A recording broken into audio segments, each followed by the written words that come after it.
A capital do Reino de França, Paris, em 1789, conservava ainda muitas características da Idade Média. Algumas ainda estão lá, muito pitorescas. Casas muito antigas, com as vigas aparentes, ruelas estreitas e tortuosas, servidas por pequenas capelas, dois, às vezes 3 andares de adega, onde não havia geladeira, evidentemente, onde eles conservavam não só o vinho, mas também outras bebidas e a carne, a batata, poderia se conservar até 6 meses, beterraba, vários gêneros alimentícios eram conservados nestes subterrâneos que lá estão hoje. É muito bonito ver, feita com a pedra de Paris, uma pedra cor de creme claro, muito interessante.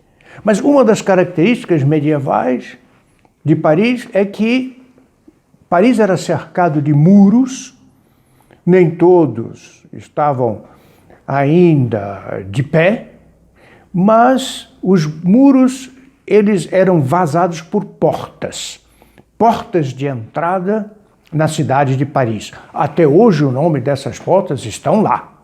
A gente pergunta onde é tal loja de comércio, é na porta Dauphine. Tal outra casa onde que mora, na porta de Vincennes, porque ali está o castelo de São Luís. Aliás, aqui está o grande rei de França, São Luís, que colaborou tanto para a unidade desse país, essa unidade que foi até a Revolução Francesa.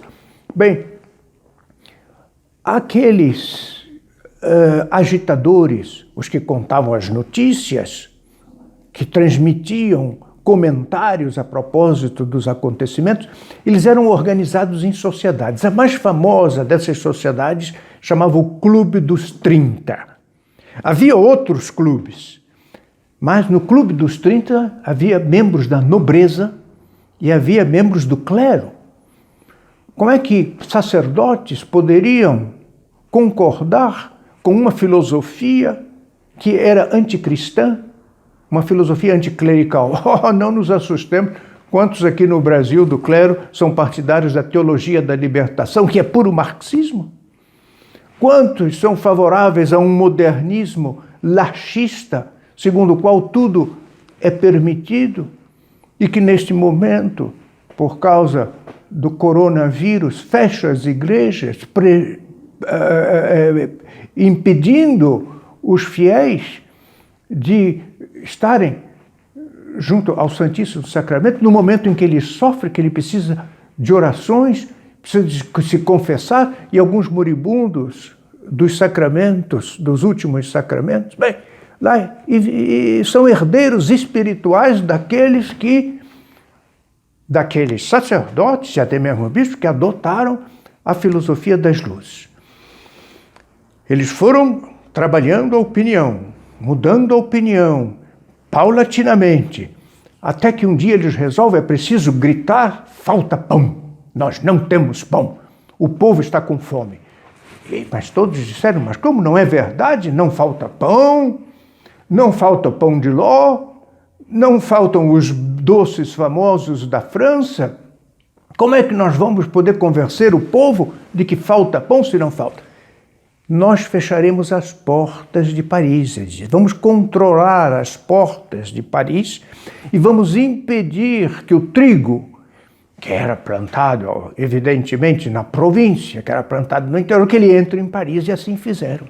Barravam a entrada do trigo, subornavam os carreteiros que estavam trazendo o trigo para Paris, até que aqueles donos de padarias e das confeitarias diziam, não há trigo. E o povo dizia, fome, fome. Foi um teatro muito bem montado. Isto tudo não sou eu que digo. Há pouco tempo atrás, eles comemoraram 200 anos, foi o bicentenário da Revolução Francesa. Quantos livros saíram nesse sentido? Porque as pesquisas evoluíram muito. há mais dinheiro para consultar os arquivos das paróquias, das prefeituras, dos castelos de França. E essa verdade toda apareceu. E assim eles criaram o mito da fome. Não havia fome. Ora, grandes autores, como Funk, Brentano, que eu já citei, Pierre Gaxot, e até mesmo Albert Mathiez, de formação marxista, eles dizem, na França não havia fome naquela época. Em 1789, a França produzia mais do que os outros países, em matéria de agricultura, mais do que os outros países vizinhos. Nos últimos 20 anos, nos últimos 25 anos, quer dizer, 25 anos antes de 1789, o comércio exterior tinha dobrado as suas cifras com lucros para os cofres reais. Não havia solo na França cultivável e que não fosse cultivado. Por que eu digo cultivável?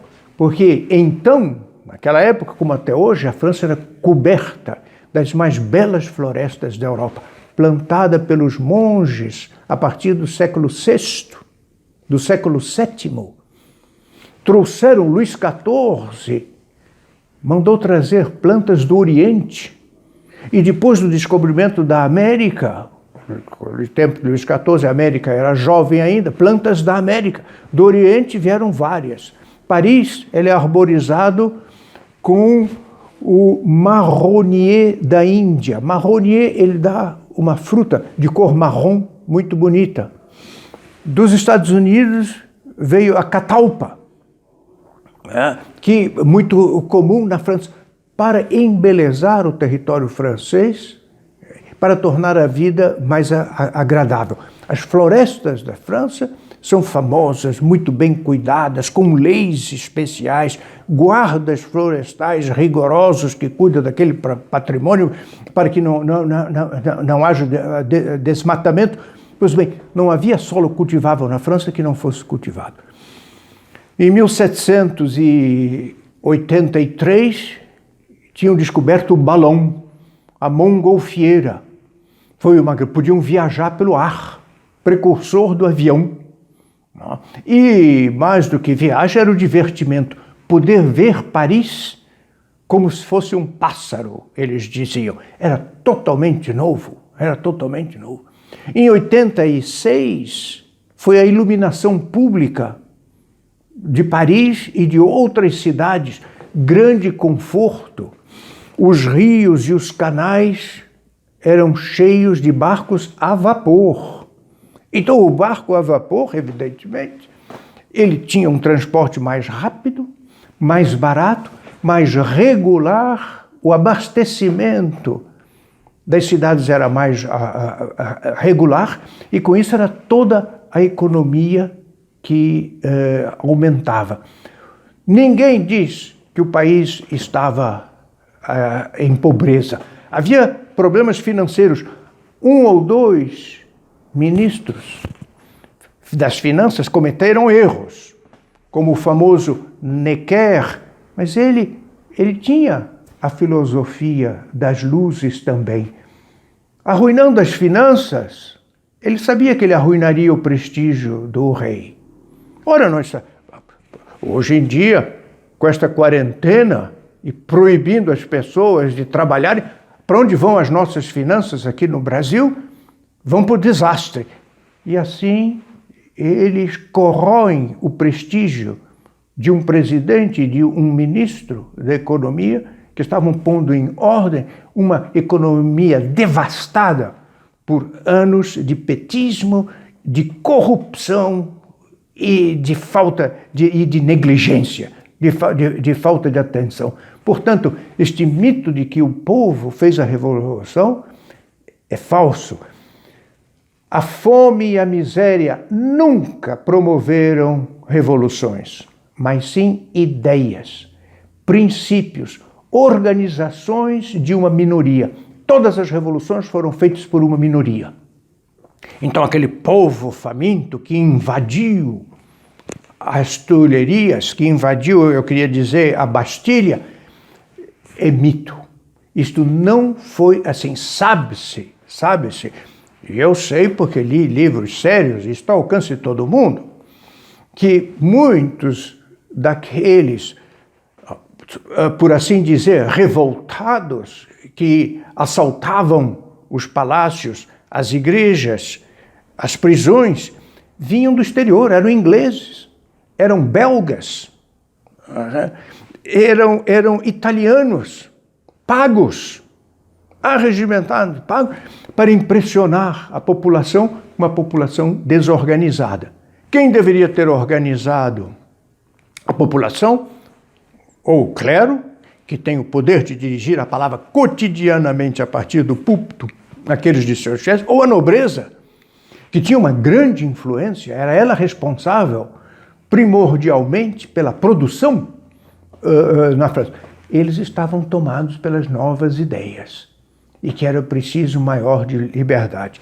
Luís XVI, o bom rei, cometeu o erro terrível de ajudar a independência norte-americana. Mandou para lá um dos seus melhores generais, Lafayette. E a independência americana adotava a mesma filosofia dos revolucionários franceses. Quer dizer, ele ajudou aos adeptos de um modo de pensar que o combatiam. Bem, este mito, assim rapidamente, não posso apresentar outros dados, da fome e da miséria é totalmente falso no que diz respeito à Revolução Francesa. Mas era preciso ter esta máquina de difamação muito bem organizado. Eu volto a citar aqueles que passavam as notícias, que comandavam as notícias, no interior do país, aqueles que levavam as ordens para o interior. Haviam figuras sinistras que recebiam em Paris as instruções e que iam formar o pequeno povo crédulo, que bem aceitava a mensagem que recebia e que pensava, está tudo acabando, o nosso rei fraqueja. 2 fatos para terminar esta audição.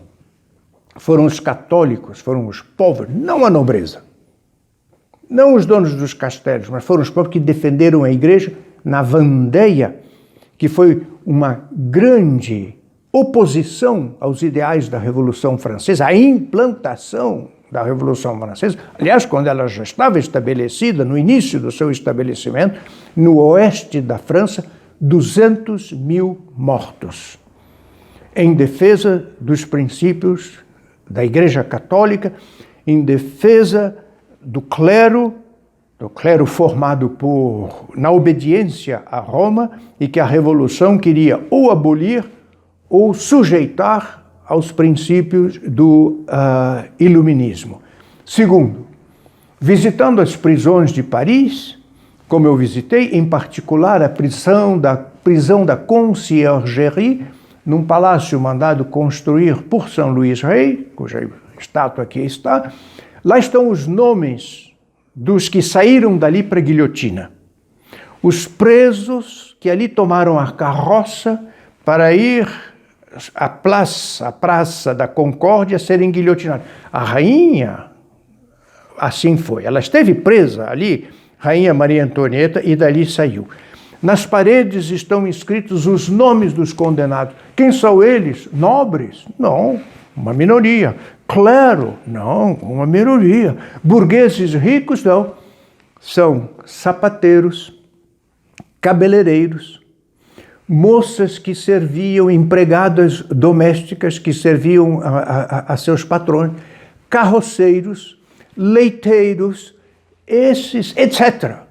Esses que estavam ali. Por quê? Que mal eles podiam fazer? Que mal um leiteiro pode fazer a revolução, ou um sapateiro? Mal que eles faziam, que eles eram católicos apostólicos romanos.